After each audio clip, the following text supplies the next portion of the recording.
a reservoir of great wealth.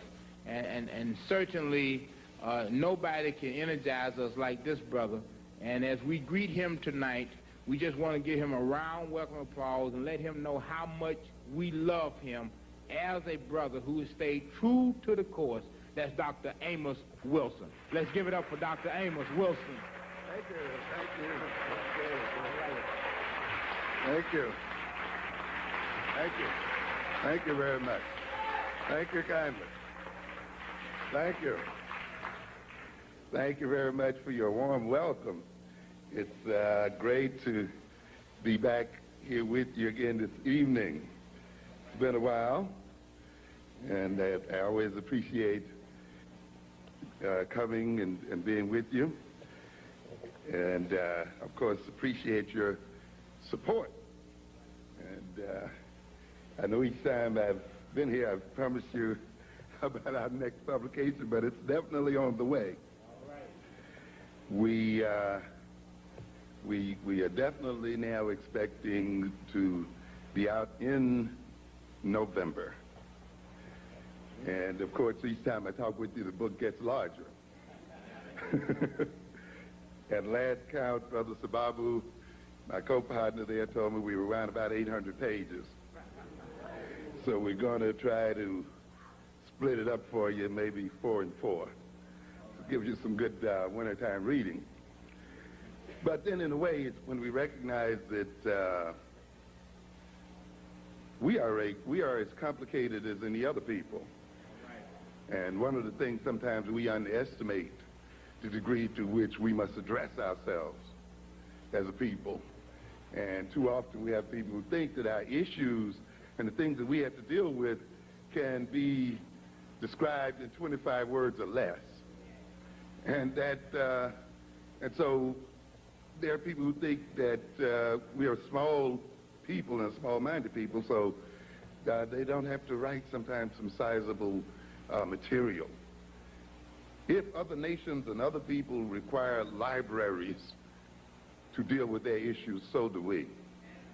And the interesting thing about the upcoming book is that with that 800 pages, it's basically a survey looking at various areas of life. If you recall, we've titled it Blueprint. And we are essentially then trying to lay out a blueprint, a prescriptive book. Now we are coming into more and more into prescriptive type of writing, laying out very practical kinds of steps and very practical methods for achieving what it is we must achieve as African people. This means we have to cover a lot of territory. We are covering psychology, we are covering, of course, history, sociology, a great deal of political science, a great deal of economics and related fields, anthropology and so forth, because all of these have to be combined in the process of nation building. And this is what we really have to be about, is the process of building a nation as a people. If you're not thinking in terms of nationhood, then I must say, frankly, you're not thinking seriously of being liberated. All right. Trying to integrate and merge with our enemies is not going to solve our problem. And it's not going to happen, as a matter of fact.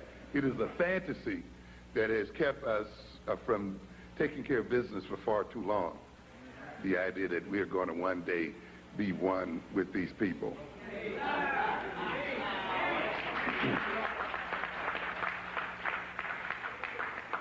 That we're going to merge into invisibility with these white folk.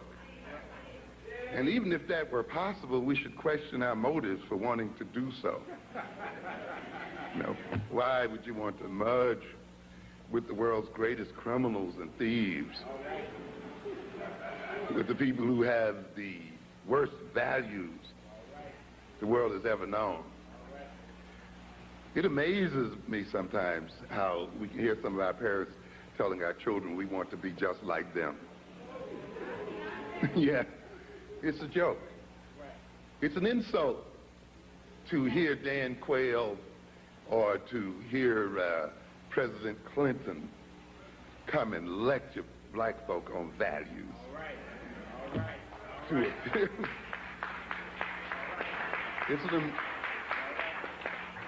How dare we let these people into our churches to try to lecture us on values? Mm-hmm. It's an amazing situation to try to talk to us about values, to try to talk to us about population control. Another joke. Yeah. The first thing we think about when people talk about population control is the overproduction of African people. You know, so-called third world people. As I said, we can solve the overpopulation problem quickly if we could reduce the European population drastically. Mm-hmm. Yes, and people, of course, as I tell you, this world has to always be backwards, you see. The ones who need to be reduced most drastically have the world thinking the other way around. Because a good deal of the problem sometimes is not the number of people in the world, but the number of greedy people in the world. Where you have a so-called minority of people who consume the vast majority of the world's resources. This large population that they talk about could eat better if these people weren't eating everything up. And so, to a good extent, sometimes, to have more for everybody to eat, you have to get rid of the greedy ones. Ones who are over-consuming, who are taking the food out of other people's mouths, you see. But here you have the people who rob you and take everything you got and then say, you don't have enough to support yourself. You know. And this is the kind of joke that we got going at here. And we're going to come back to this issue of values. But we're going to talk a little bit about African-centered consciousness, personality, and culture as instruments of power. Because ultimately, this is what this whole struggle is about. Power. Not loving one another and all those things we hear. Power. And to a great extent, the problems that we are confronted with today as African people and African people in America flows from our powerlessness or our inappropriate use of power. We've been made to even talk about it. We've been made to think that power is sinful and that to pursue it is a sinful pursuit. And that it's wrong. But you cannot exist without power. Without power, there is no life. A battery without power is dead. You need power to act, to behave in the world, to deal with the world. And consequently, then, we must interpret what we are about in terms of power. And we have the power, ladies and gentlemen. We have the possibilities. We just need to reorganize ourselves, reorganize our consciousness and our personality and our culture, and see them as instruments of power, and use them as instruments of power to transform our situation. So we should not look at consciousness as some abstraction. As I often tell people, the most practical thing you can have is a good theory. Is a good concept to guide your behavior, to be used as an instrument to measure reality, as an instrument to test reality. A good theory then organizes the world and organizes one's approach to the world. It permits one to be able to evaluate the world in terms of where one wants to go and in terms of what one wants to do. To be without theory then is to approach the world on an ad hoc basis, you know, just to meet it here and there, and to not approach it in a systematic form.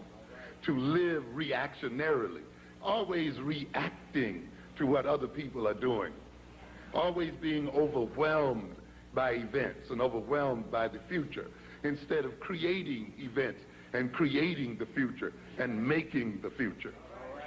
See, when one has then a good theory and a good concept, one is able to do that. Consciousness, without human consciousness, there is no world. It is the presence of human consciousness that brings meaning into the world.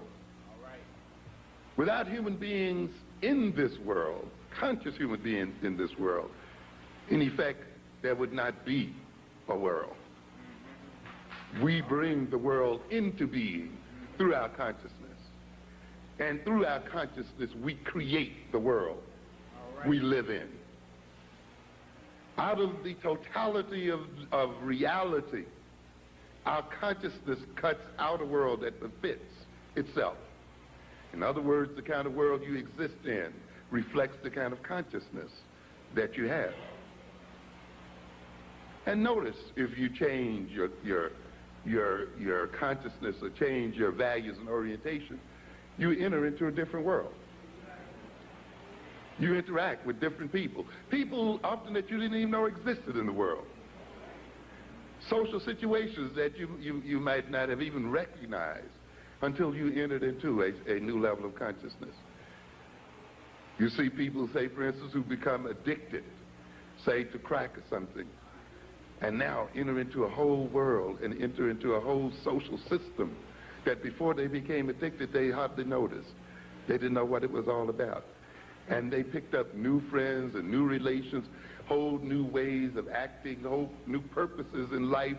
They lost old friends, broke with old families, and all kinds of things. In other words, the consciousness, that addictive consciousness, brought into the world a new foreground and put other things into the background. Therefore, man's consciousness is a creative act. And the kind of consciousness you have will determine the kind of world you create.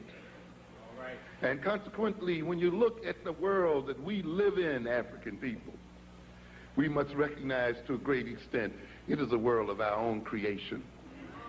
All right. It is a world that has been generated by the type of consciousness we've been permitted to be instilled in us as a people.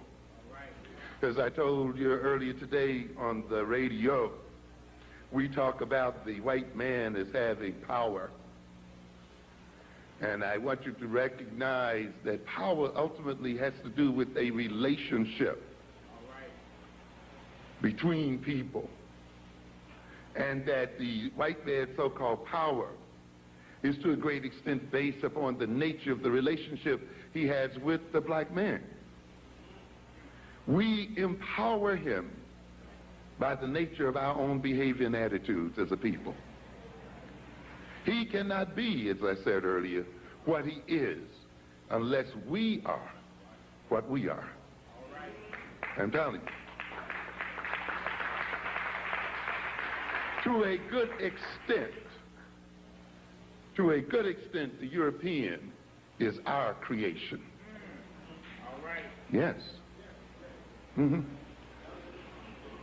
If we look at our behavior, we will see that to a good extent it is our behavior, our values, our consciousness, the kind of personalities we've established in ourselves, our tastes, our desires and needs that maintains the European in this position. All right. We talk about the civil rights movement and the apartheid system of the South.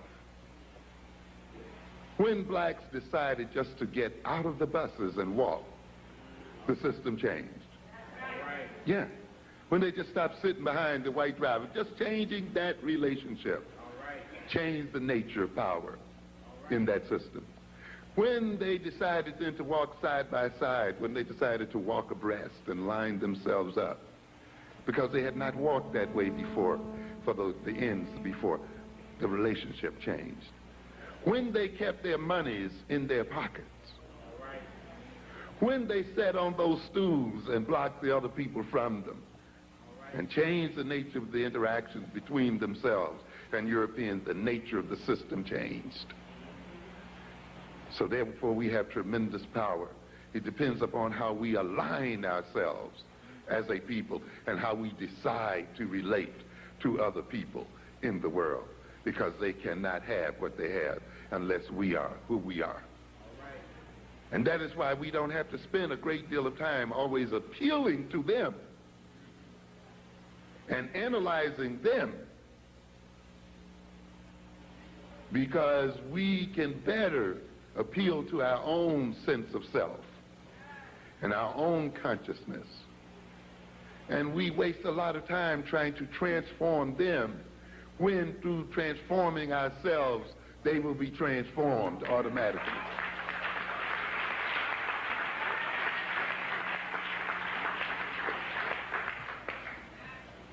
The power is in our hands. We are not destined to be the servants of white folk.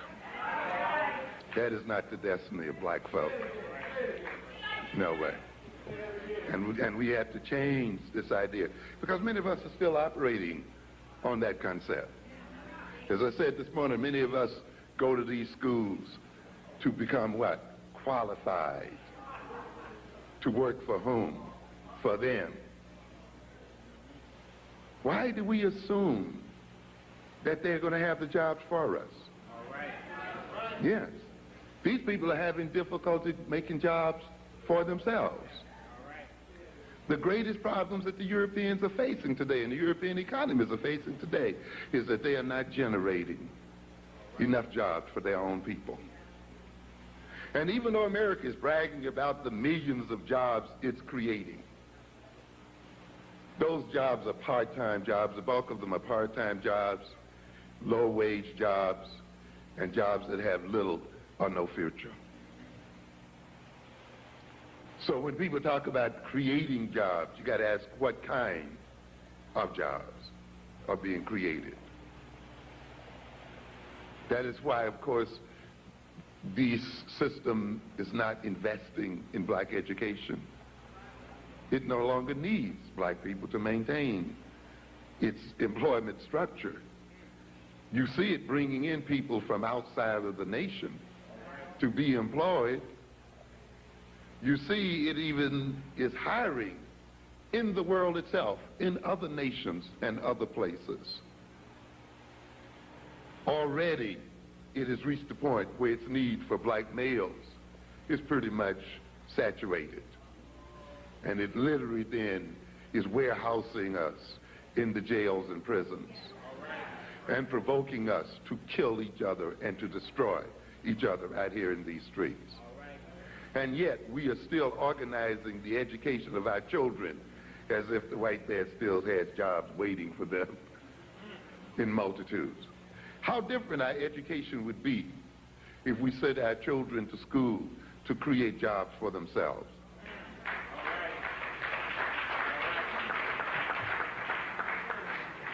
To create their own economic and political systems, to see themselves as the major sources of their employment. As I remarked earlier today while we were in the radio station, I heard something about some people out here protesting for jobs and pushing these other people for jobs. And I asked the question, do we know how many jobs we really create for other people? We are a job-creating people. We don't realize it because we don't think in terms of nation. You see, if we saw ourselves as a nation, we could see that we create jobs like any other nation. I mentioned that today. How many jobs are created by black music? Yeah, look at the whole structure of the music industry. From promoters to manufacturers of the records and the tapes and what have you, to the whole entertainment field, to the sellers of music in the stores, you know what we say, the Tower Records and the other great sellers of records and music and so forth, advertising that uses our music and all these things. How many thousands of jobs are we creating as people? We're creating them, but they have them. You see? We sing the music, they sell it. We sing the music, they market it. We sing the music, they promote it. You see? We sing the music, they produce great conglomerates like Sony, CBS Music, creating all kinds of jobs. We're creating tremendous jobs for a lot of people. How many jobs do we create just buying from Koreans? Buying from other ethnic groups out here? How many people are we creating employment for in terms of our spending habits as a people and our consumption habits as a people? How many jobs are we creating going to jail? We're creating all kinds of jobs and wealth. And we must come to understand this. We are creating these jobs, and yet we are begging for jobs. This means that in somewhere our consciousness has been impaired. We are begging for what we are making already.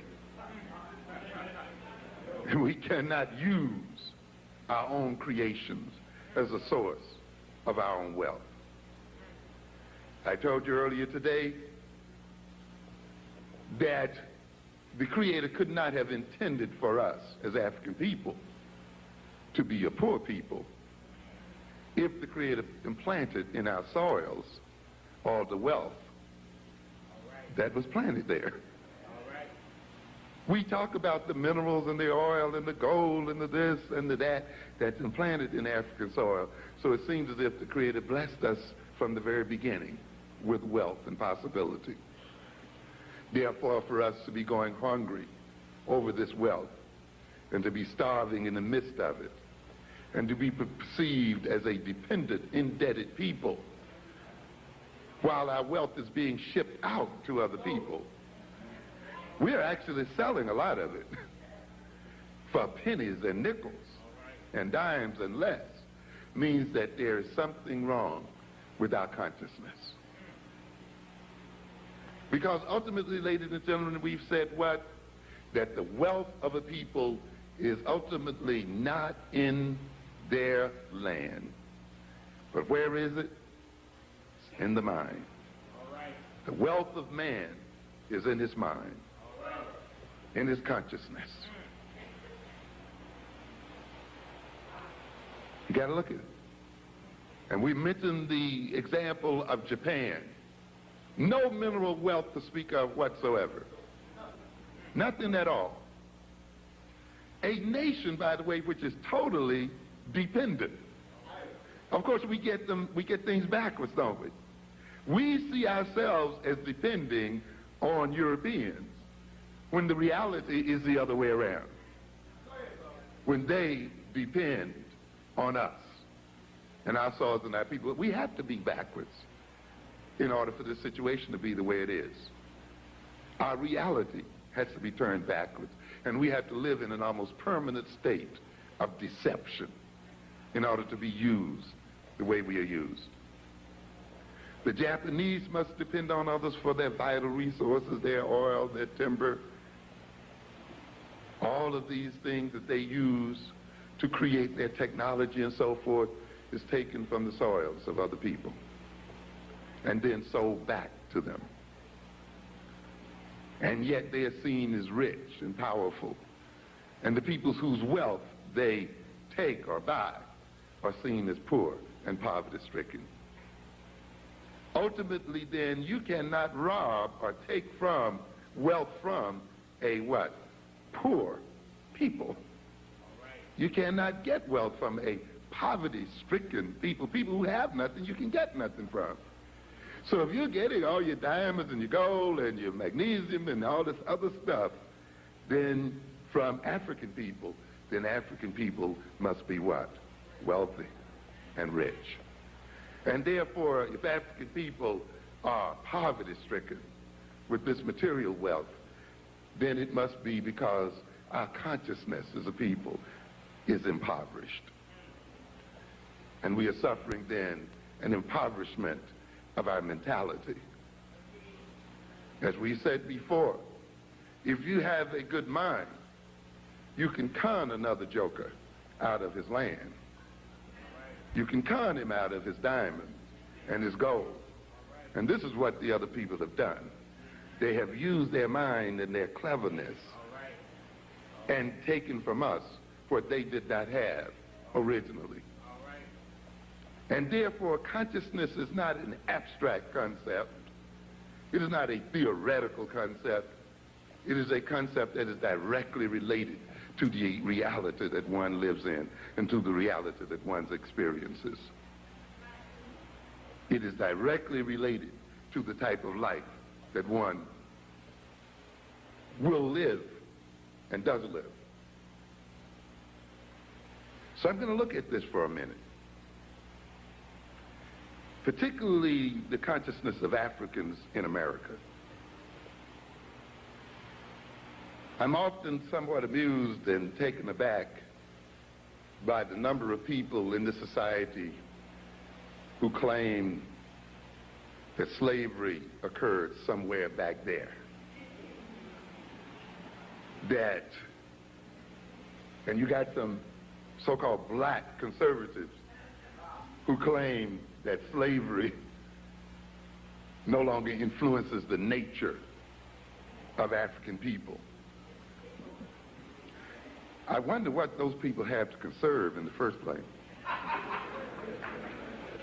Are they conserving power? They're conserving wealth?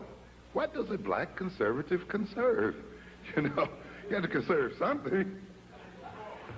And since they have very little, if anything, they must only be conserving the system that has created their poverty to begin with. And you see them ultimately justifying the poverty of African people and justifying the political and social and economic subordination of African people in the name of some kind of higher principles.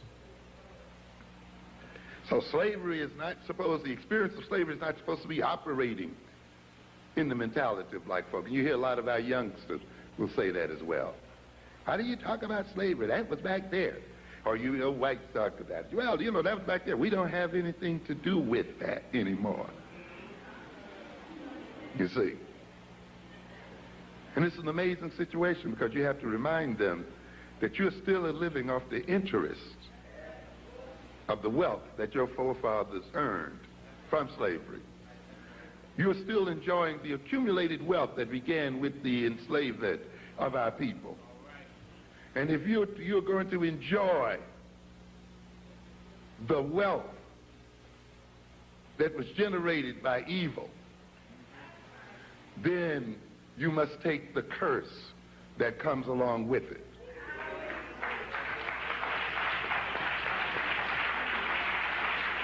And therefore, even though you personally had nothing to do with it, but because you have received stolen goods, you must pay the price as well.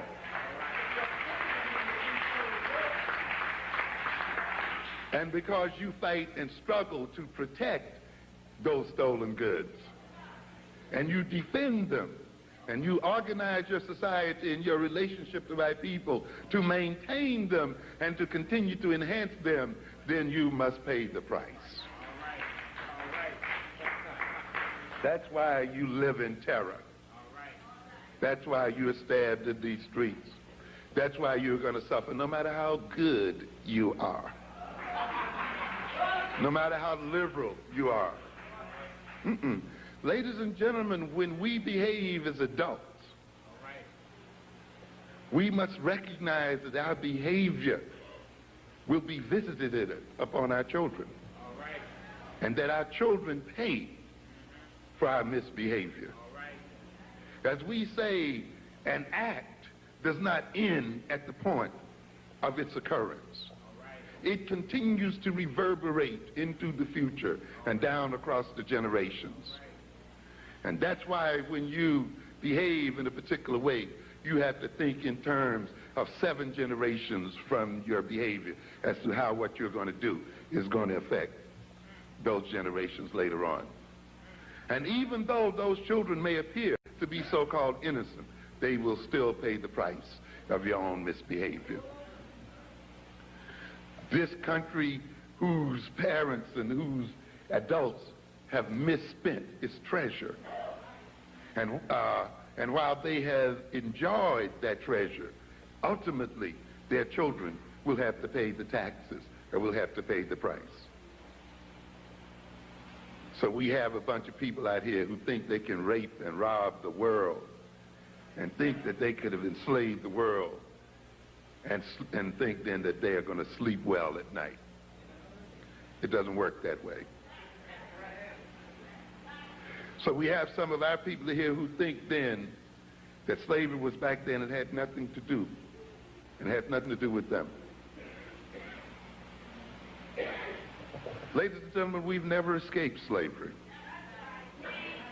We still share the slave consciousness of our great-great-grandparents. We are of the same mind to a great extent that they were. We have not advanced beyond these people. How can I say that? I generally ask a series of questions. You say that slavery has nothing to do with you and slavery was back there. And I ask you the question then, what language do you speak?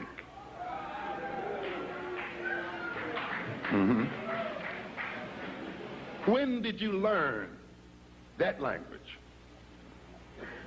Was that the language African people were speaking when we were taken into slavery in America? In other words, the language we speak at this moment is what? A slave language. The language that our slave ancestors were forced to learn. And we still speak it, and you can still hear the pidgin, the Creole, and the other kinds of stuff in our language right at this moment that they had to go through. That language, with its words defined by history and by an experience, is the language we use today to guide our behavior. It's the language we use today to talk to ourselves. It's the language we use today to learn about ourselves and to learn about the world. It's the language today we use to try to understand ourselves. Is there no wonder then that we are still confused? So we have not escaped slavery because we are still using a slave language, and we speak the language of slaves. What kind of food do you eat? You say soul food? Was that the food of African people? Slave food. The food that we find most satisfying, the food that we find that sticks to our ribs, the food that we call down home, a food that we learn to eat in the quarters. And yet we dare say that we have escaped slavery, that we have nothing to do with those people back there, that was back there. When our whole very social life and social relationships, our very definition of ourselves as a people, our very attempt to commune with ourselves is mediated by the food of slaves. Understand what I'm trying to get at? And how can you say that you exist in a different consciousness from another people? What kind of uniforms are we wearing? Huh? What kind of clothes are we wearing? Were these the clothes of African people? Huh? This is what we got to look at. Yes. What is this to say then that we've escaped slavery? What kind of names do we respond to? Yes. Yes.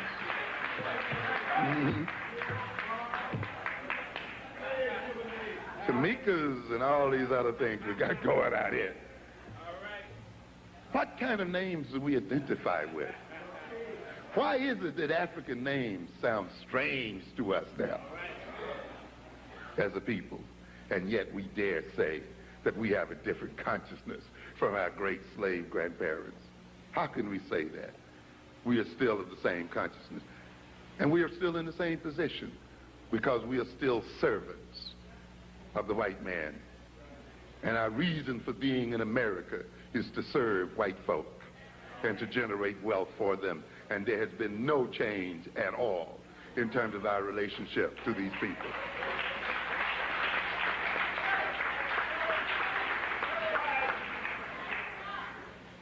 The values that we pursue are slave values and the values of servants.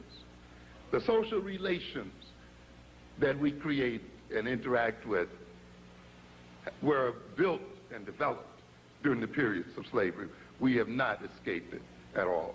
But it is time for us to change the slave consciousness, this consciousness of servitude that is still too much with us today. And ultimately, we ask the question that's closest to home for a lot of people. When we claim that we've escaped slavery, and the slavery was something back there which had nothing to do with us today. And then I ask you the question, what kind of God do you worship?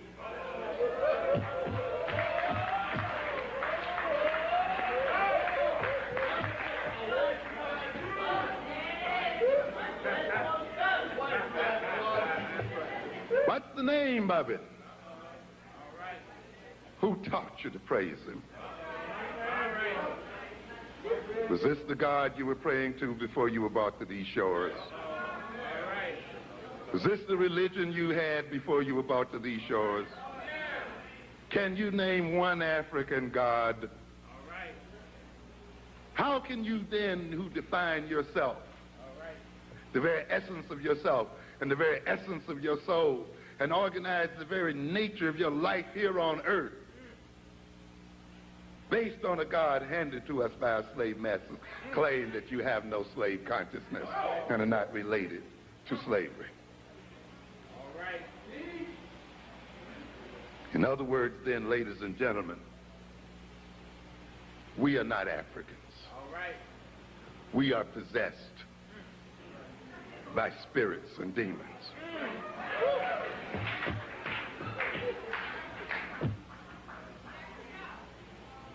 We have let another people's spirit take possession of our bodies and take possession of our minds. When we speak, it is not with our African voice. It is with the voice of that demonic presence that uses our lips to speak its own language. Yes.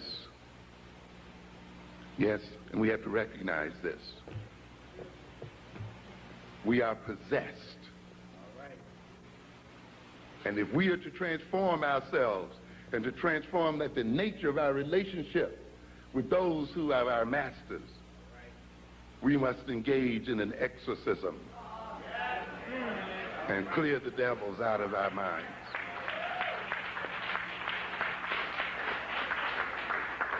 And at this time, then, it'll pay you to read a little bit about demonic possession.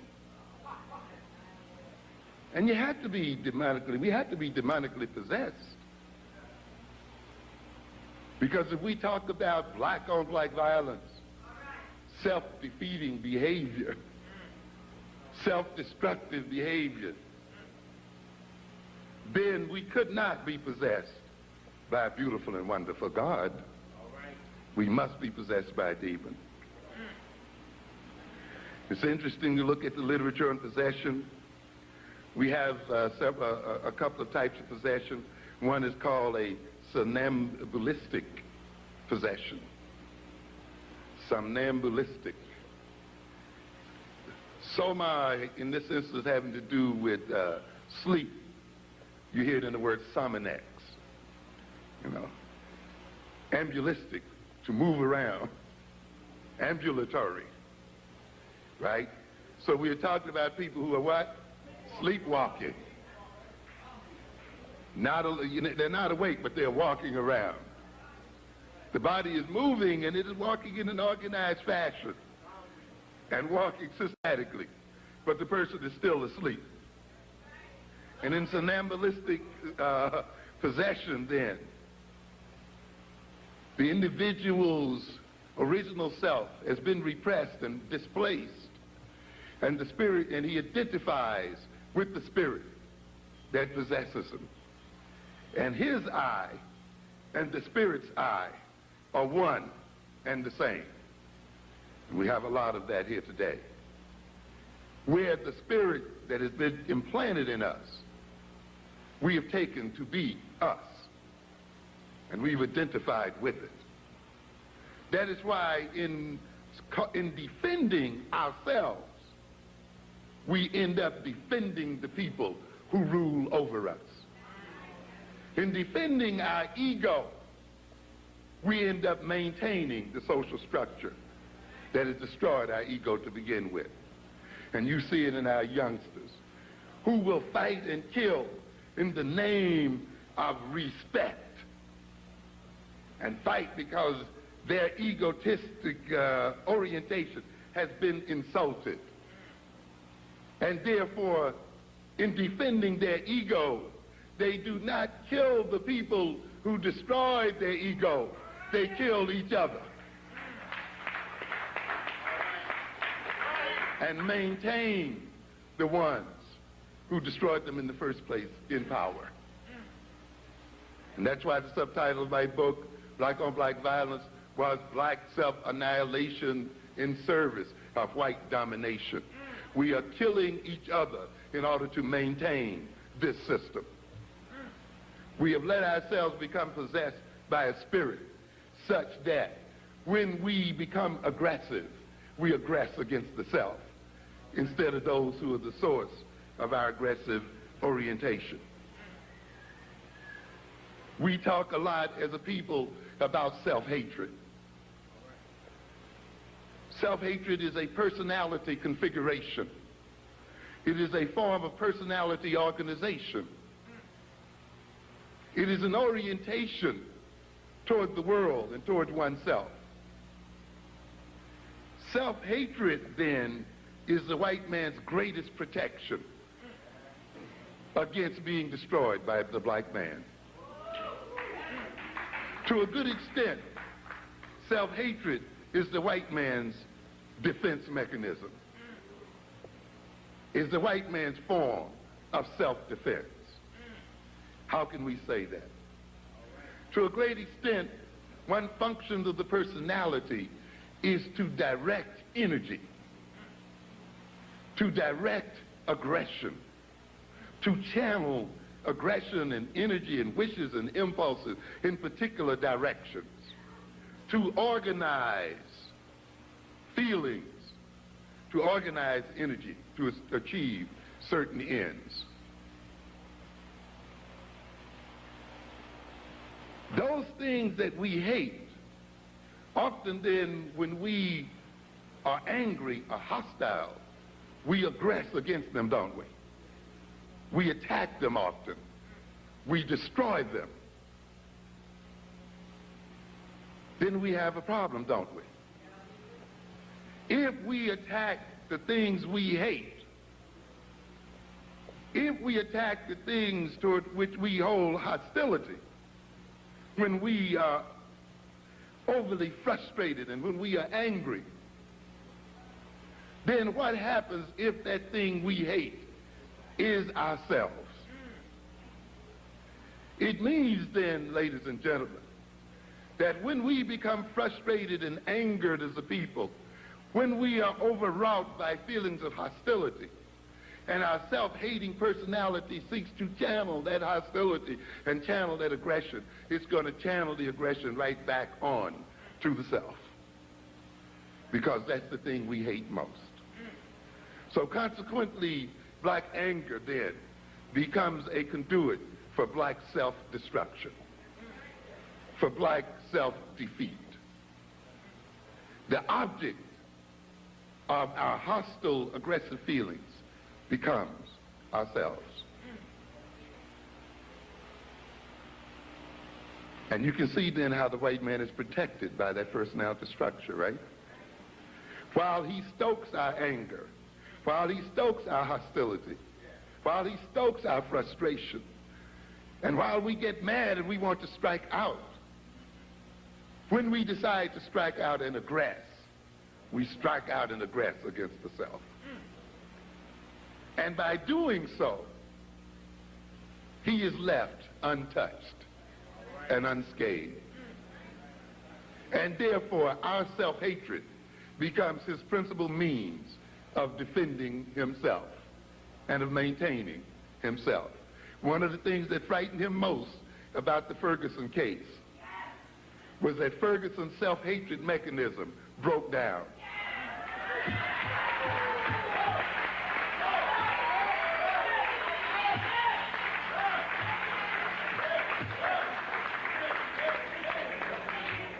Unlike many deaf, dumb, and blind Negroes, he knew who his enemies were. And so when he got angry and hostile, instead of going out to drink himself to death, instead of going out to smoke crack and destroy himself,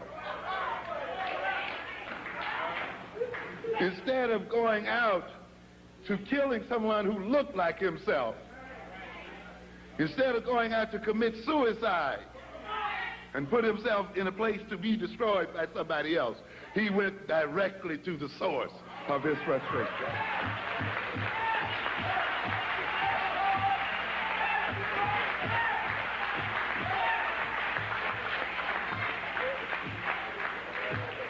And this is what frightened those people. They were wondering how many more are there like that, and are they increasing? Yes. So you can see why the seed of self-hatred is planted in the minds of the black man. We spend a lot of time about what it does to us, but we got to look at it because I've told you before, every maladaptive characteristic in the black psyche is there for white folk. And it's not purely there because they hate you, or they misunderstand you, or they don't know who you were, what you're... it has nothing to do with all of that. I tell people, when you analyze the so-called aberrations in the black personality, you must always ask the question, what are their social functions and roles? Who benefits from this aberration in the black man's mind? What are the social and political and economic benefits, and for whom? Who gains from this particular orientation in our minds? And then you begin to see why it's there and what its function is. And so every complaint we have about ourselves has a political, economic, and social intent beneficial to white folk and detrimental to ourselves. And that means then, somewhere along the way, we became possessed by these orientations, and they were implanted in our personalities. We have come to identify with them as our natural selves, as our natural orientations. We have assumed that they represent who we are. And we have now then found many ingenious ways to defend the demons that possess us. And ultimately then, those demons destroy us and have us destroy others like ourselves. There's another form of possession we call lucid possession. In this sense, the person at least has a sense of self, and they have the sense that there's another spirit in them. And they struggle with that spirit, sometimes losing the battle every now and then. They become obsessed with their struggle, with this spirit, and in a sense then are disenabled by that struggle. So some of us are in that state. We're not quite satisfied with the identity we have. We know somehow that there's a deeper African self in us. We're also aware that there's a Eurocentrically implanted demon in us, and we wrestle with it daily. There's another type of possession we talk about here, and that's spontaneous. What has sort of occurred spontaneously against our will. This is in contrast to one we talk about as artificial, one deliberately created. What do we mean by that? When we go into a particular social setting, such as a church or such as a rock concert or the like, and we go through a set of rituals and behavior, we go there and go through these behaviors and rituals and songs and dance as a mean of deliberately being possessed by what? The Spirit. And having our bodies taken over and being possessed, and then we say, we feel what? The Spirit. We feel the Spirit living within us. And so consequently, much of our life is about provoking, through artificial means, spirits which take over us and assume control of our behavior. Latent possession means when we are possessed and we don't even know that we are possessed. And I think that defines a lot of us. We're not even aware, and those are the hardest ones to break through, because they don't sense any kind of split within the personality. They and their possessing spirit are one and the same. And when you try to exorcise their possessive spirit, they feel as if you are attacking them personally. And in defending their person, they defend the spirit that possesses them. Let's be a little more concrete, and I want to just give you an example of what I mean by this. You know, and in the literature, we talk about these spirits as what we call the incubi and the succubi.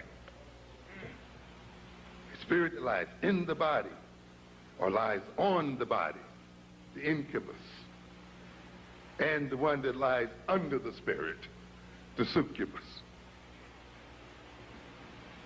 When we talk about this spirit, though, that possesses us, when we talk about this spirit that the European implanted in us in terms of the language, in terms of the food, in terms of the religion, in terms of the values, in terms of the social relations, in terms of the name, we are talking about a spirit that's just not a spookish entity in ourselves. It actually incarnates in us. What do we talk when we talk about incarnate? We are dealing with the Latin root carnes, which has to do with what? Meat, flesh. In other words, the Spirit comes to dwell in our very flesh and comes to sculpt our very bodies. And therefore, the Spirit is a physical thing as much as it is a psychological thing. The bodies that we have tonight, ladies and gentlemen, are bodies that have been created by the European experience and are not our natural bodies as African people. Just as the surface of our bodies reflect the influence of another people, the very internal nature and the physiology of our bodies reflect those people as well. That's why when you get rid of them, you're going to have a healing experience.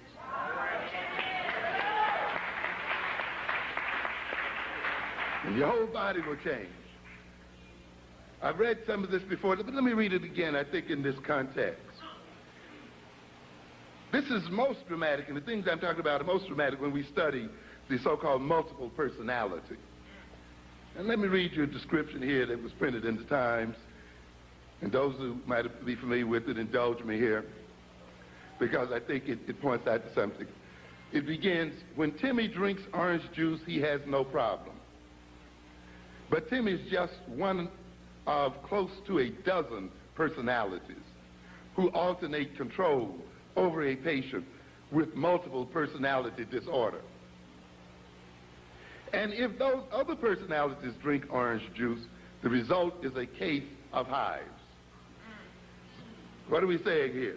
We got one body, but depending on what consciousness possesses that body will react to the drinking of orange juice with or without hives. It will break out in blisters. So if it drinks orange juice when one of the other personalities is possessing it, welts and hives will break out right there. If Timmy comes back, if the new consciousness comes back and takes over that body, the hives will disappear almost on the moment.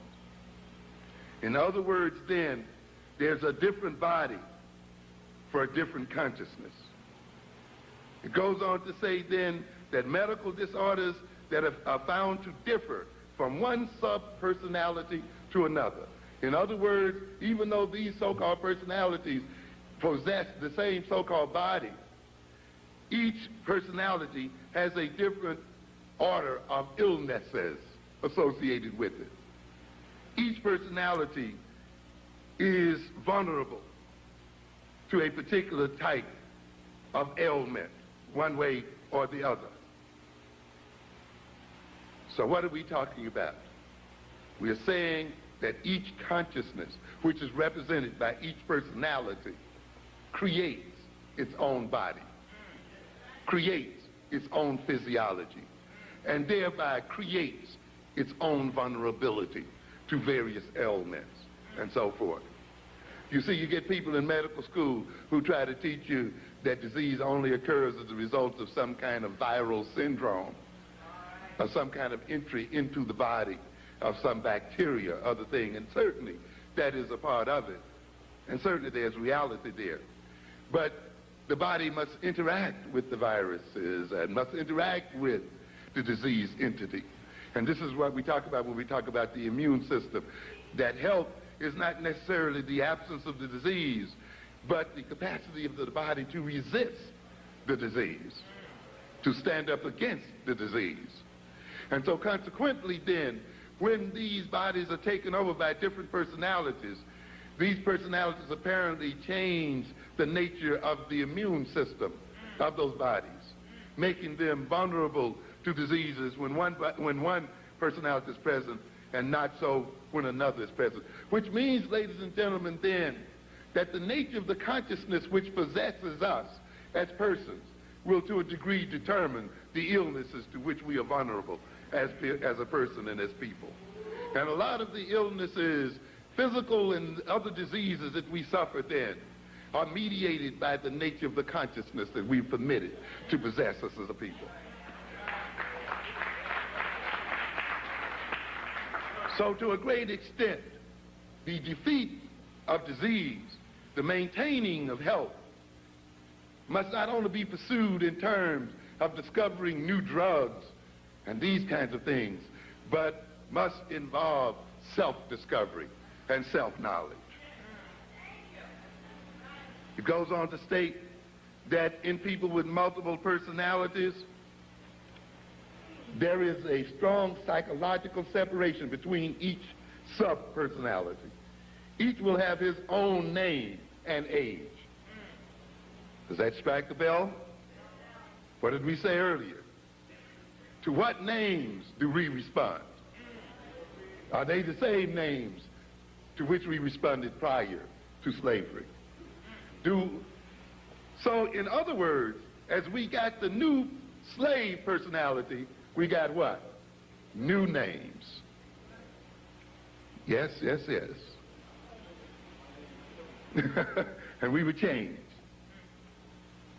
To a good extent, our names were given us to designate our new consciousness and our new situation. Each will have his own name and age, and often some specific memories and abilities. In other words, each personality has its own history, has its own biography, has its own memory.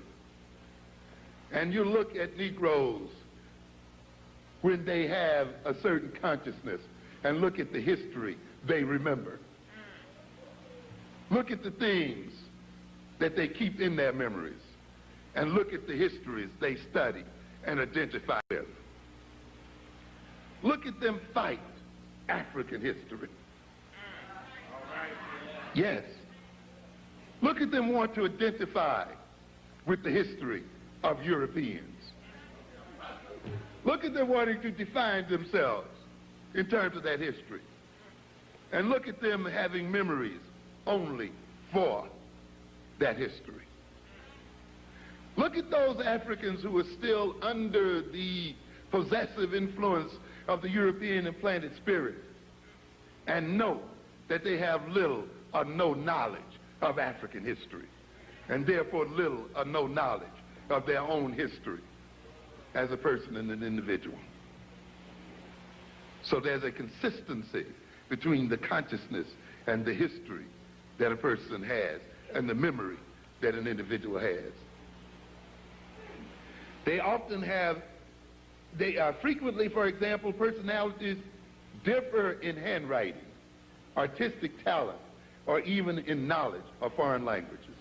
Speak a different language depending on the personality that's in there. Multiple personalities typically develop in people who were severely and repeatedly abused as children, apparently as a means to protect themselves against the pain of abuse. Does that strike another note in you?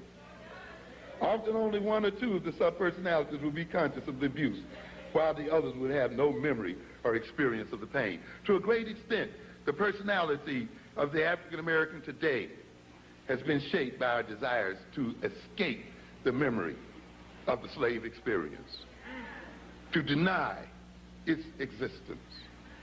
We don't want to talk about it. We don't want to come in terms with it. We don't want to re-experience it psychologically. We don't want to know about it. And therefore our lives becomes defined by eternal escape and avoidance of reality and of history and of a knowledge of who we are and how we came to be who and what we are. And consequently, we cannot act upon the reality of our history, and we guide our behavior and define ourselves in terms of a fantasy as history and a misinterpretation of reality. This is what it is. Yes. How did we get this religion we talked about earlier? I talked about Star Trek, and we talked about the time warp that Star Trek depicts quite frequently, of how people move from one state of consciousness and one world and are suddenly flipped into a new world. They go through a warp, and suddenly, all of a sudden, everything that they used to use to guide themselves no longer counts. The language that they used to speak can no longer be understood in the new world. The values that they used to guide their behavior are no longer workable. In fact, it gets them into trouble. The gods, the culture, the nature of the social relations, and all of the things that they used prior to meeting the warp no longer suffice. Now they must learn new values and new behaviors and new orientations in order to adapt themselves to the new universe that they live in. We are in that kind of position today. Think about the African in the world the African lived in prior to being brought across the oceans. Think about the gods we praised. Think about the organization of our societies. Think about the languages that we spoke, the food that we ate, the dress that we wore, the music, the song, the dance, and all of those things that defined us as African people. And think how horrendous it must have been for us to be thrown into this world where there was a whole new language, a whole new social hierarchy, a whole new set of authorities, people pushing you around who you don't understand, people who are putting strange tools in your hands, people who are trying to get you to relate to them and to relate to each other in a very different kind of way from what you're used to relating to. Think about the stress and the confusion, and think about the abuse. Think about the horror of that situation our parents and great-grandparents were put in. And there was somebody that said then, if you pray to this God, if you talk this way, if you dress this way, if you relate this way, you'll get a greater sense of security. Your anxiety will be reduced. You will feel good, and you'll be able to withstand the pain of your existence. And the God then that I'm going to hand you is one that I have created for you.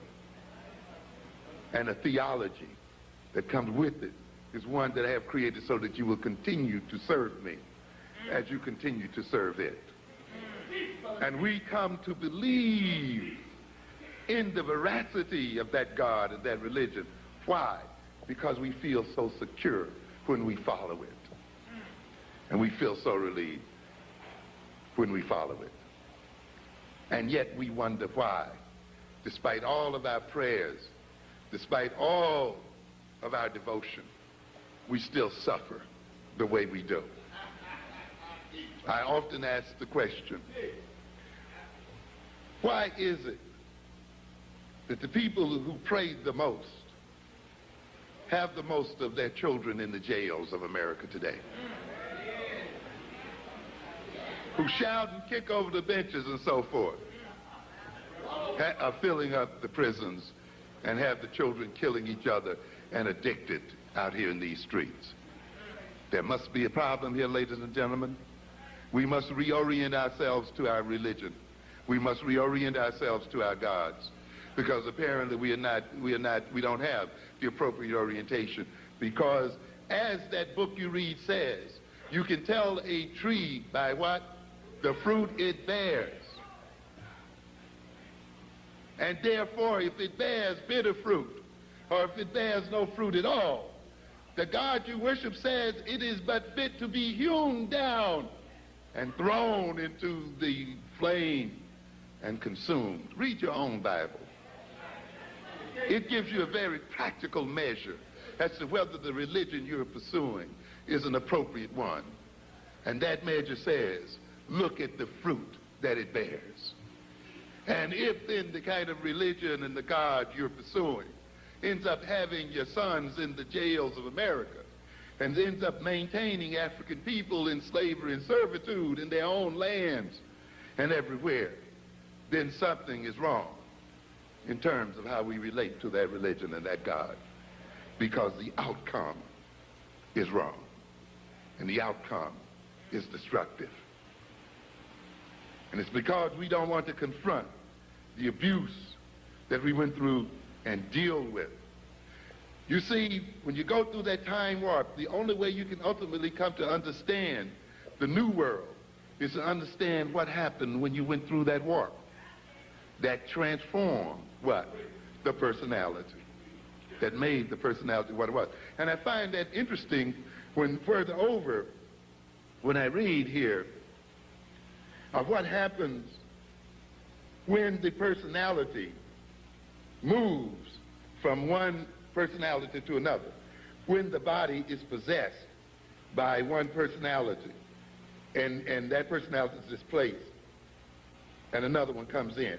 It says during the switch there is typically a period of seconds or even minutes when heart rate, breath rate, and other physiological markers show a disorganization that is followed by a new pattern typical of the personality that is emerging. In other words, then, we go through a period of disorganization and stress, and then the personality is reorganized to fit into the new circumstances. We can't continue to pursue this, but it's interesting to look at the changes in blood pressure that each personality brings about, the other kinds of changes, physical changes that are representative of the personality. So what are we saying here then? That each personality has its own name, its own history, its own memory, biography, way of speaking, language, way of thinking, way of perceiving itself, its own vulnerabilities. Each personality generates its own life space and generates its own types of social relations. Each personality has its own tastes and appetites and its own morality. So to a great extent then, if we look at the problems and issues that confront us today as African people, and see those issues in terms of the consciousness, we would recognize that we must rid ourselves of the consciousness that has been implanted in us by our European masters. One other thing I want to bring about in this situation, we notice that if you engage people in behavior therapy and you scan their brains and look at how their brains metabolize energy, there's a relationship between the areas of the brain that are rapidly using energy and the type of mental activity a person is undergoing and the type of physical behavioral activity the person is undergoing. Each personality, each type of orientation has a blueprint in the brain in terms of the various areas of the brain that are functionally relating one to the other. And it's interesting to note, for instance, if we look at something called the obsessive-compulsive personality, the person who cannot stop repeating a particular behavior, no matter how irrational it may be, the person who must wash their hands every 30 minutes, even if they are not dirty, but who are compelled to the point that they wash their hands to the point of rawness because they cannot stop, is this kind of person. The person who is absorbed by a particular type of image, by particular kinds of thought or orientation that they cannot get out of their minds. This is what we talked about. We talked about the obsessive-compulsive personality, a rigid, repetitive personality. We note then, if you scan the brains of these personalities, that certain areas in their brain are intensely active. For instance, we talk about their frontal lobes, the so-called orbital lobe of the brain, the orbital cortex of the brain, the part of the cortex that is above the eyes, the part of the cortex that concerns itself with intentionality and purpose and direction and motivation, and the connection of that cortex to the lower brain, to the what we call the caudate nucleus, that part of the lower brain that deals with repetitive behavior, that deals with monitoring, that deals with modulating behavior, that deals with, in its connection with the hypothalamus, with the thalamus, with senses, with the distribution of the senses, and with organizing the senses. When we look then at the compulsive personality, we notice that these areas are intensely active, and active in a way that they maintain the symptoms of that personality. It has been shown then that when these people take a drug such as Prozac, the intensity of and they respond to them in a way that their symptoms are relieved, the intensity of the interaction between these three brain areas is decreased or delinked. It has also been noted then that you can put these same types of people through behavior therapy. That is, by changing the nature of the social relationship between the therapist and the patient, changing the nature of the rewards and punishments that the patient undergoes in an effort to change the patient's behavior, by changing the way the patient thinks about what is in their mind, thinks about the problems that they're in.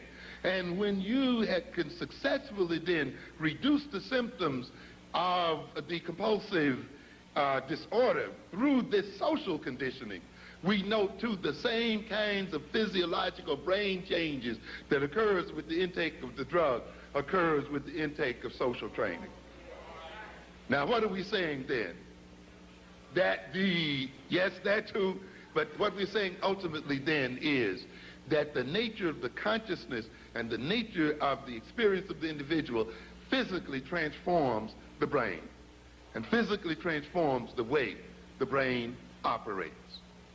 And therefore, when we talk about consciousness, we're talking about something that is real.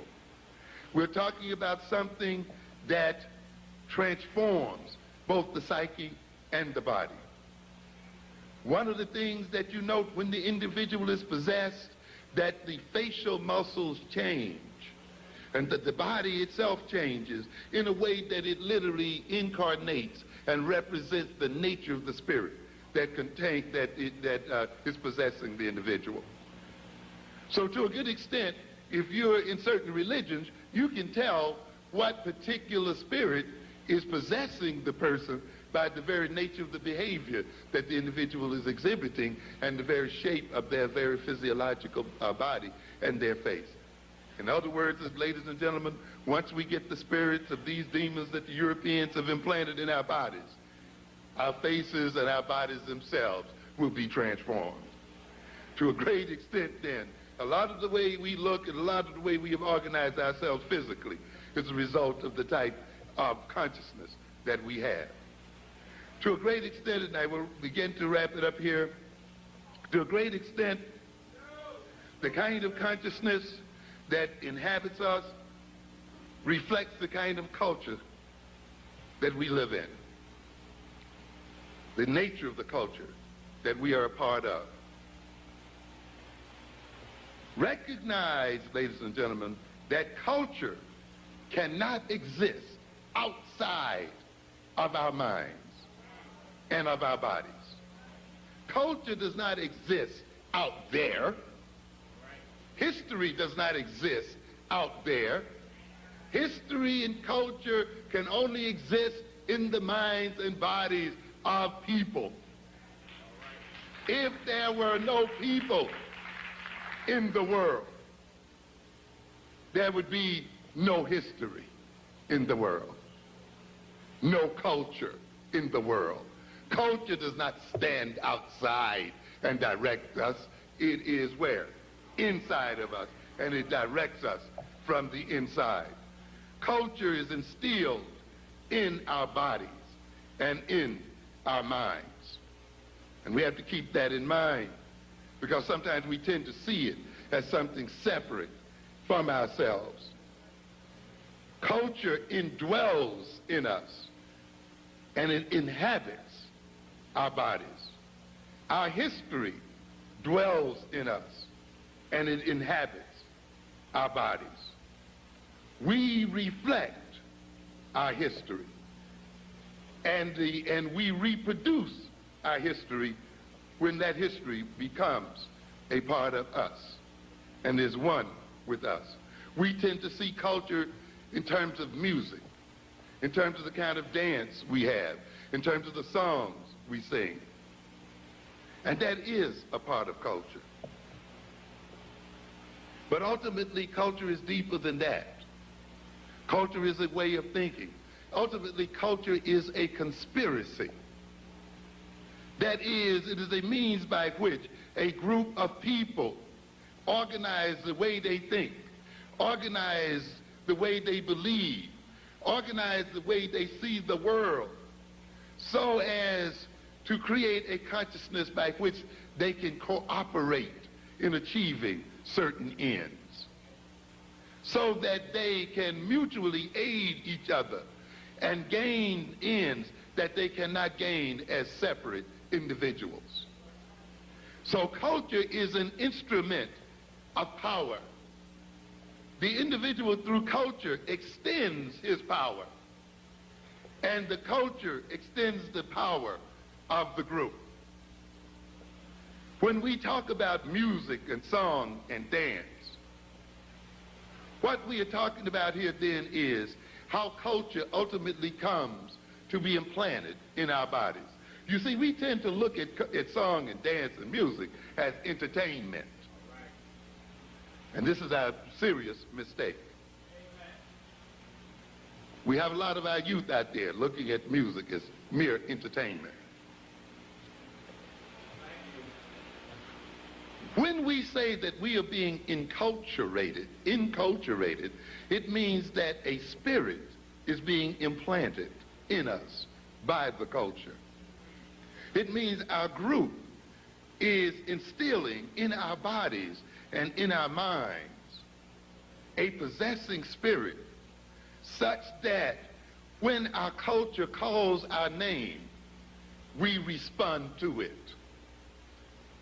When our culture is in need of defense and support, we then defend it and support it because we are at one with it.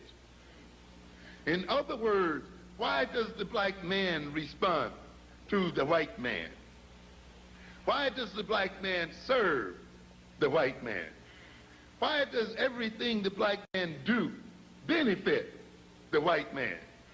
Why does the black man say freedom is doing what I want to do? And why is it that everything he wants to do enriches the European? Why is it that our youth say that they are being free and that they're doing what they want to do and they're expressing themselves, and it involves buying a $100 pair of sneakers from white folk? Yes. Yes. All of this kind of stuff. Why? Because the spirit that is implanted in the human mind and in the human psyche is there to only respond to its creator and to its master. And therefore, when you let another people generate a spirit in you, when you let another people generate certain values in you, when you let another people generate a certain look, generate a certain reality for you, when you let another people let you see yourself in a particular sort of way and see your own people in a particular sort of way, they have implanted a spirit, and that spirit has been created by them, and that spirit only responds to them.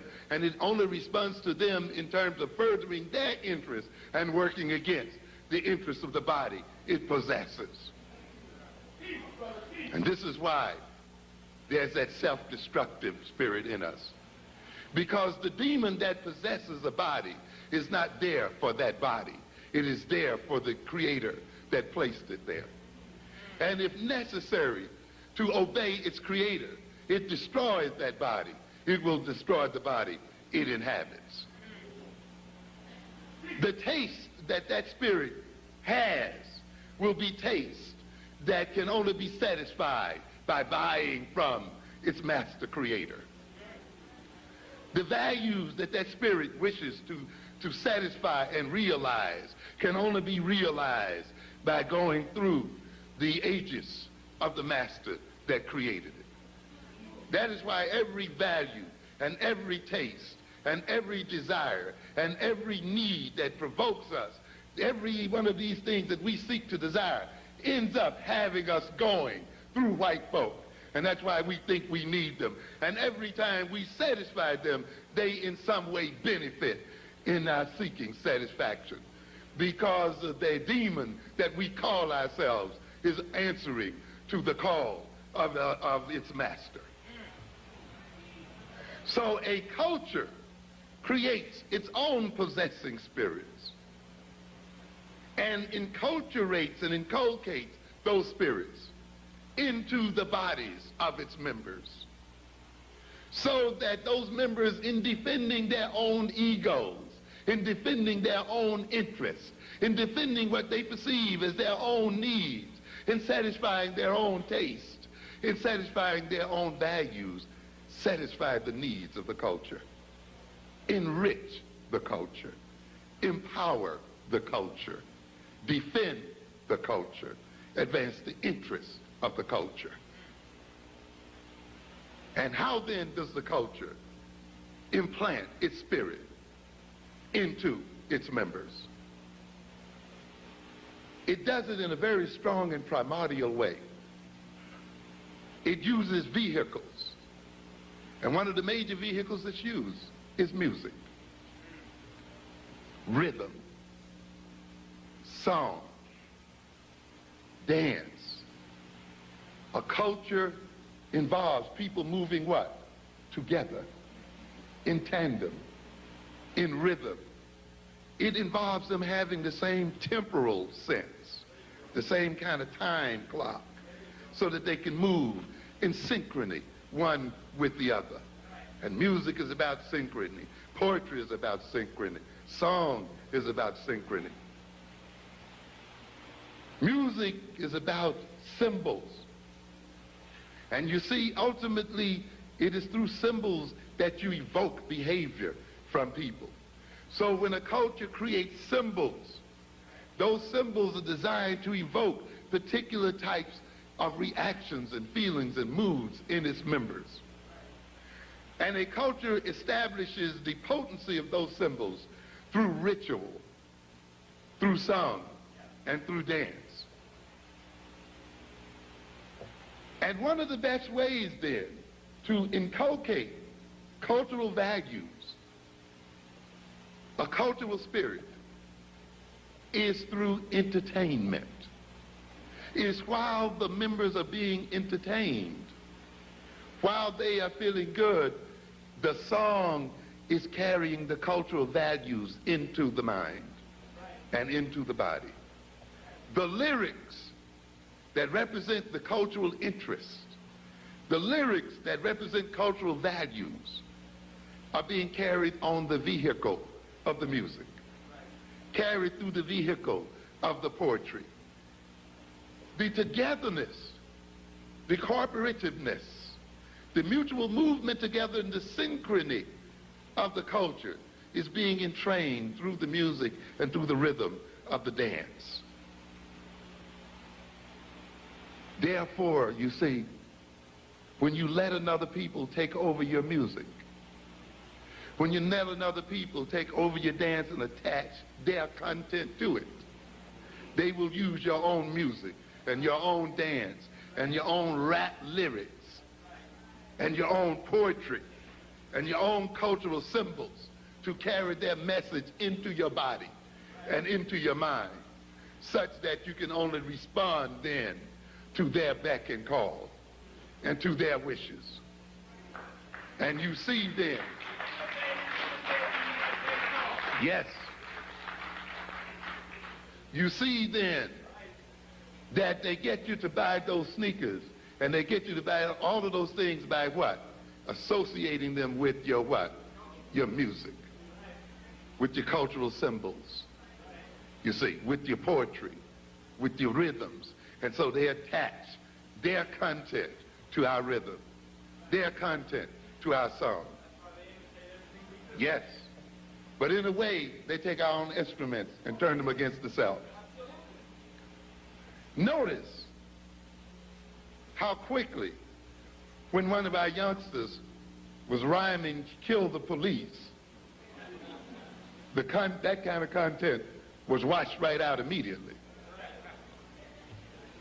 Yes. But what wash out occurs when they sing about shooting each other with their Glocks and the other things? When their contents of self-destructiveness ride on the rhythm of their song and of their dance. And when the symbols are loaded then with self-destructive elements and content. So what are we saying here then? That enculturation is the process of building in responsivity and ultimately responsibility, the ability to respond to a particular call. And we then have appropriately enculturated ourselves when we can respond to our own culture and to our own values and to our own needs.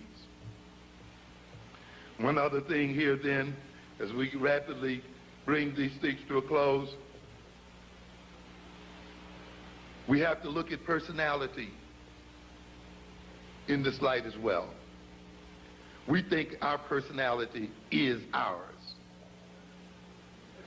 You must recognize, ladies and gentlemen, that the human being is a social animal. We exist in society.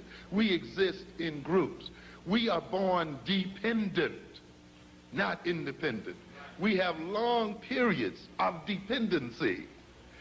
And it is the social relationship between ourselves and our mothers and ourselves and our group that protects us during our long periods of dependency. And in a sense, we never quite get over our dependency and need for one another. And so consequently, we are social animals, and we must then respond to social situations. Our personalities, because they may be our personality, does not mean that they are not inculcated with a social spirit, and they're not designed for a social end.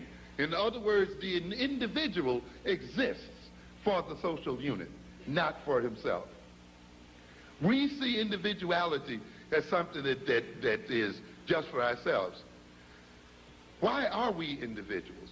We are individuals to a great extent because when our culture and our group confronts problems, we want to maximize the possibility that we will solve those problems by the fact that different individuals look at those problems in different ways, and they can contribute their particular perspective to the group, and those perspectives can be used as a means for solving the problem for the group. So even individuals are there to strengthen the group. You see, if all the people in the society thought just alike and saw the world just alike, they thought no differently one from the other, the society would be soon defeated because it would be uncreative. It would not be innovative. It would not be able to change its perspective of a problem in a way so that it can solve it. So what does it do then? It creates individuals. It's like the reasons why we have genetic variations. We say no matter how intense a plague may be in a nation or a people, there are always one or two people left standing. Because in some way or another, their genetic structure has permitted them to withstand the plague. And as long as we got a few of those survivors left, and as long as they can reproduce, the race continues and goes on. But if the race had all exactly the same genetic structure, then a plague would wipe out the total race and the species would cease to exist. And the same thing then operates in terms of differences in personalities. We differ in personality ultimately because these differences contribute to the survival of the species. And therefore our differences are here to maintain the whole.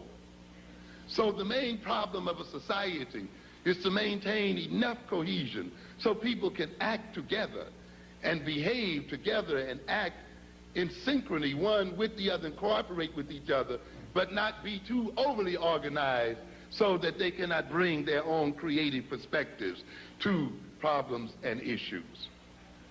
You see, and this becomes the problem of society. So there must always be that tension between being in the society and obeying its rules, but being a little bit off so that we can say, hey, maybe if you look at it this way, we can work it out and we can deal with it this way. So the personality itself must carry the element of society within itself. But the thing we must note, that personality, consciousness, and culture are cultural creations. And the type of culture that people exhibit and the type of consciousness we exhibit and the type of personality we exhibit reflects the type of history and experience we've undergone as people. When you let another people then be the determiner of your history and experience, they then become the determiners of your consciousness, of your personality, and of your culture. Ultimately, we must recognize that we use consciousness to deal with the world. Culture is an adaptive tool. It's an instrument by which we deal with reality, by which we adapt to reality, and by which we adapt reality to ourselves. The kind of consciousness we have will determine how we deal with reality. Consciousness then will, in the fact that it determines how we are going to deal with reality, how we change reality, then is a power. Because ultimately, power is about enabling something to take place. The ability to do something. The ability to change something. The ability to adapt. The ability to defend oneself. The ability to change oneself in order to solve a problem. This is what culture is about. Culture is not static. Culture is not stuck in one place. Culture itself must reconstruct itself if the system in which it exists is reconstructed and rearranged. That is why some of us get in trouble, because we want to find an African culture stuck somewhere back in the 13th century and want to apply it to ourselves at this point in a different context. African culture is not a culture stuck in place and time. African culture is constantly changing and evolving because the context in which African people live changes and evolves. What makes it African culture is that it operates in the interest of African people. It is designed to advance African people, and therefore the consciousness must be measured in terms of the degree to which it maintains our survival and advances our interests and puts us at the center of our concerns and at the center of our purposes. When then we talk about black culture, make sure we're not talking about a reactionary culture, a culture that has been generated by our reaction to our abuse by white folk and to our control and domination of white folk. Because it's a good part of what we call black culture that we need to exorcise from our psyches so that we can evolve a culture, an African-centered culture, to advance our interests as a people. Another very important aspect then of consciousness is what we call values.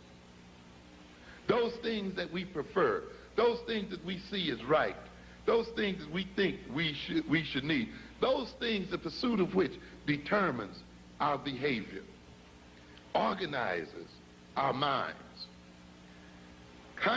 Values are what I call the directional factors of consciousness. What are we talking about here? When you value something, and that value is implanted in your brain, the brain calls forth all of its resources, all of the contents that it has, the knowledge it has available to it, the behavioral skills it has available to it, the cognitive skills, the thinking skills and things like that it has available to it, and organizes those things and relates those things one to each other in such a way that the value can be achieved. When we then think about something that we value and we want to realize something that we value, we consciously or unconsciously assess our minds and say, do I have the relevant knowledge? Do I have the relevant skills? Do I have the relevant thinking and cognitive skills so that we can organize these knowledge and skills in a way that we can achieve those values? If we believe we have those skills, if we believe we have the contents, if we appropriately organize those contents through thought, then we pursue those values. And chances are we may realize those values. If though we have those values and we assess ourselves, we recognize that we don't have the appropriate skills, we don't have the appropriate knowledge and content, we don't have the appropriate thought styles and so forth, we then say, well, maybe we should develop the requisite skills. Maybe we should learn the requisite knowledge. Maybe we should develop the means of thinking. And once we do this, we will then organize them in a way to achieve our values. Once we then have values and are guided by values, and those values guide those skills and contents and so forth, we are empowered to realize those values. And therefore, values are a type of power. Where am I going with this? I'm going with this to say this. If values are a type of power, if values are the things that guide our behavior, if culture is a type of power, and consciousness is a type of power, and personality is a type of power, if we let another people determine the nature of our consciousness, our personality, and our values, they then gain power over us. If consciousness, culture, personality, and values are instruments of power, they then use our consciousness, our values, our culture as their instruments of power. How does this work out in reality? They take our cultural products, our music, our song, and use them as their instruments of power. Yes, and benefit from them. So then, what is an African-centered consciousness? An African-centered consciousness is one that is based on African-centered content, based on African-centered knowledge, based on African-centered values, based on an African-centered consciousness. To the degree that our consciousness is based on African-centered values and so forth, we are empowered as African people. To the degree those values and consciousness are determined by other people, we become their instruments of power, and they use us against ourselves. So consequently, if we are to be empowered, and if our power is to work in our interests, then our consciousness must be an African consciousness. Our values must be African values. Our personality must be an African-based personality. If not, we may suffer first ethnocide and then genocide. What are we saying? It means that our culture will not be functional in a way that it protects our interests. We must then, as a people, develop a new African consciousness, an African-centered consciousness, and that means we must develop it based on an African history, African culture, and African values. Most of all, we must develop an African sense of nationhood.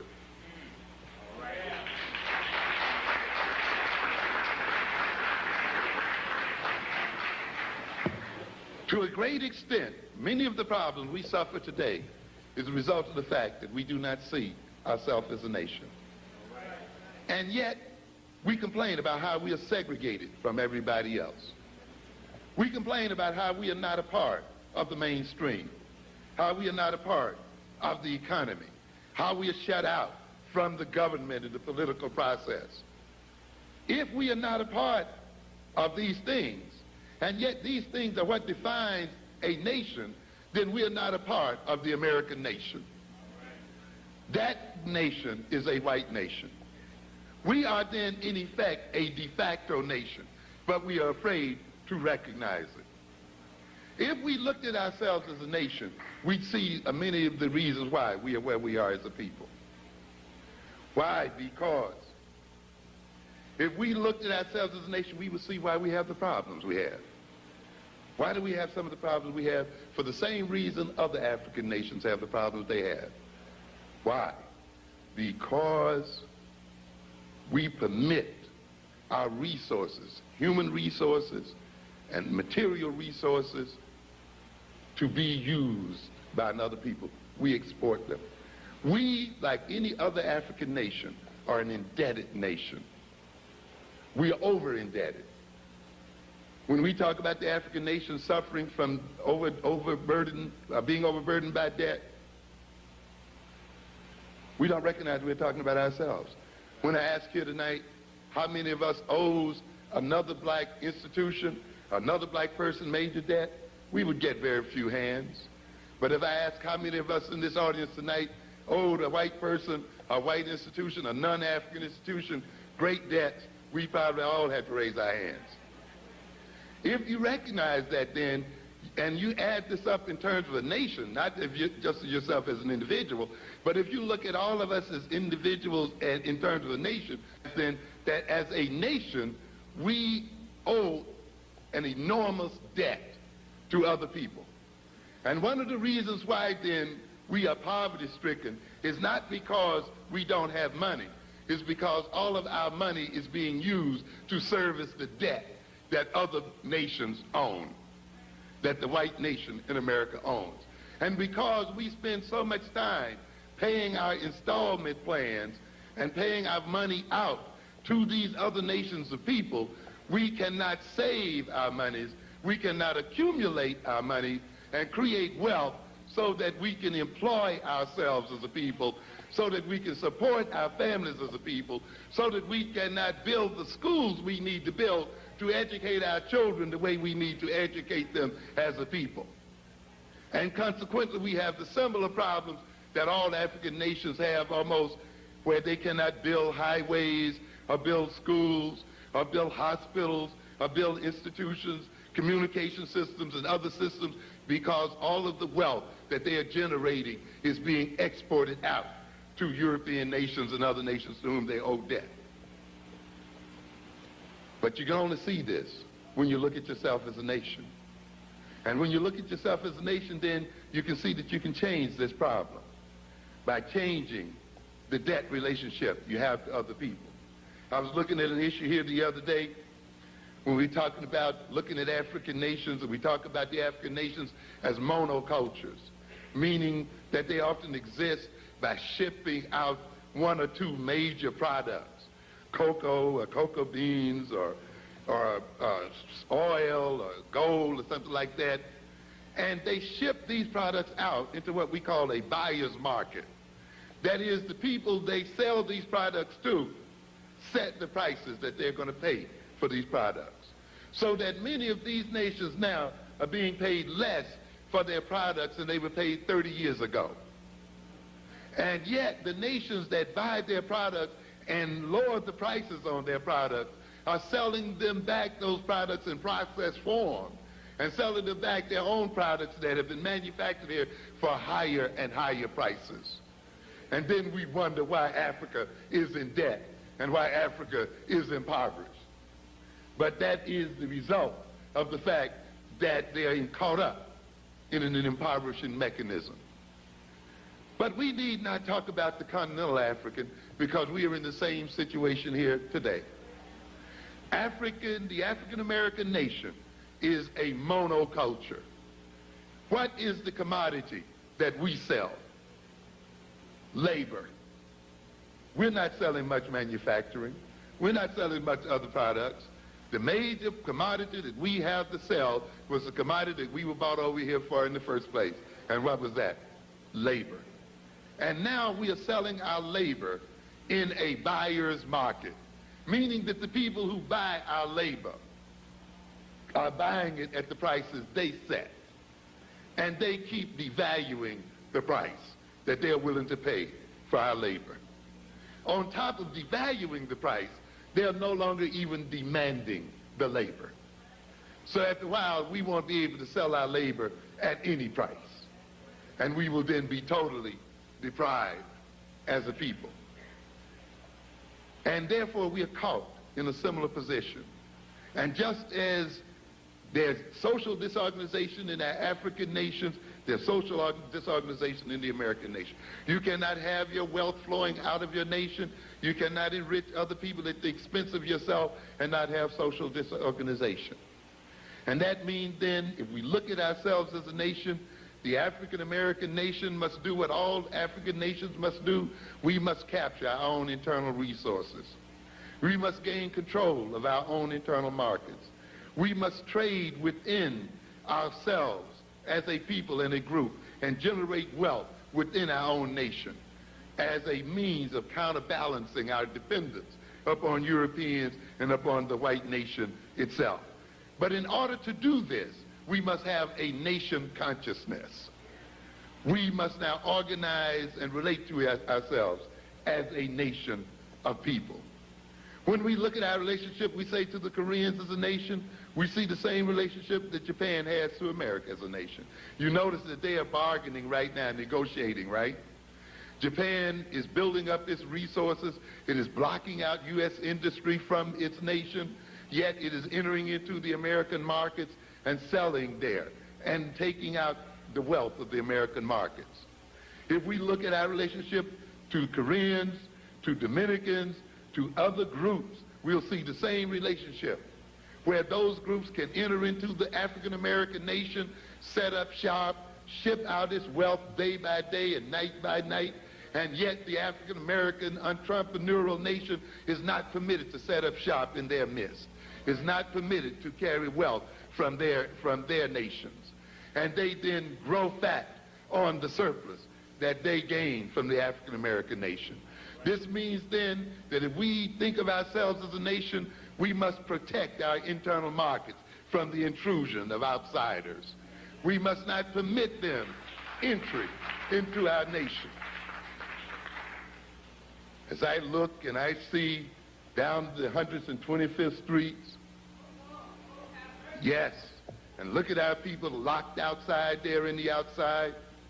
And some people claim that they are protesting this kind of thing. I agree with our vendors there that if black men and black women cannot make a living on that street, then no other people should be permitted to make a living on that street. We are not obligated in any kind of way to feed the children of other people before we feed our own. But it's only if you think in terms of nationhood that you can resolve this kind of problem. We have tremendous possibilities as a black nation that we don't know where. You can see these white boys over there pursuing China, don't you? Right? They're over to China, knocking over each other to get to it. What is the China market worth to the European? You know what the China market is worth to the European? $500 billion at this point. Do you know what the black market is worth to the European here in America? $400 billion.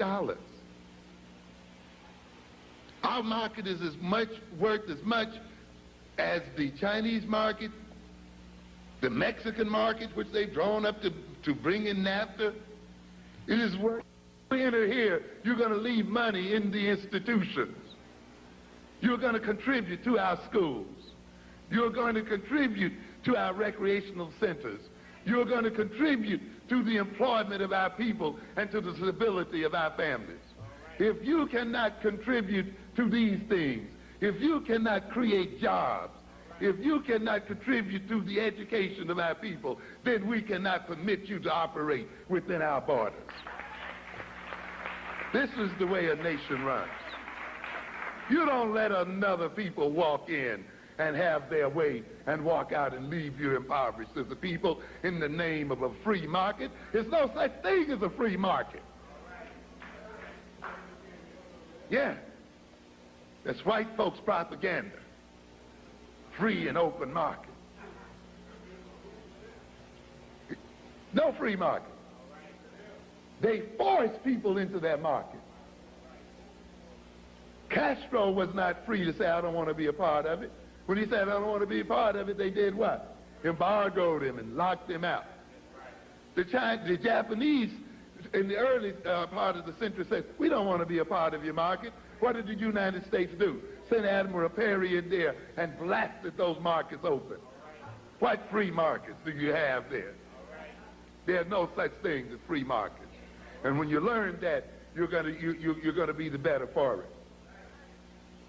And we got the markets, but we are not taking advantage of it. We have gotten ourselves in a situation where we are locked out of other people's markets, and we permit them into our own, such that we are locked out of our own market. And then we wonder why we suffer the way we do. It is not because we are poor. If we were that poor and impoverished, then why do those people come to us to earn their living and their wealth? It means then we must be a wealthy people. I was looking over here at a recent report. You see, we have, as a people, everything that it needs to make a nation. We have telephones, fax machines, computers, highways, bridges, riverways, waterways, trucks, everything that many nations in the world, in fact, the vast majority of nations in the world, wish that they had available to them what the African American nation has available to it. They wish they had the highways. They wish they had the trucks. They wish they had the trains. They wish they had the ships. They wish they had the computers, the telephone, and all of those kinds of things that you can just pick up and dial right away, and they don't have to be routed through France or somewhere else. The lights don't go off at 2 o'clock every day or just flip on and off. You got it all here. Then why then are we not better off than we are? Because it is not enough. As I told you earlier, it is not enough to have gold in your soil, or oil in your soil, or diamonds in your soil. You must have a consciousness. It is only with an appropriate consciousness that these things can be transformed and converted into what? Wealth and power, and can be used for the advancement of a people and the survival of a people. The same is true here then.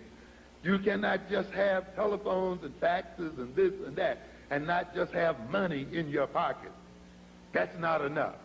You must have a consciousness that transforms those phones and transforms those faxes into a communications network that unites a people across regions and places and cities and becomes a basis for a system of distribution, a basis for uniting and creating a market from which one earns wealth to feed one's family and to stabilize one's social situation.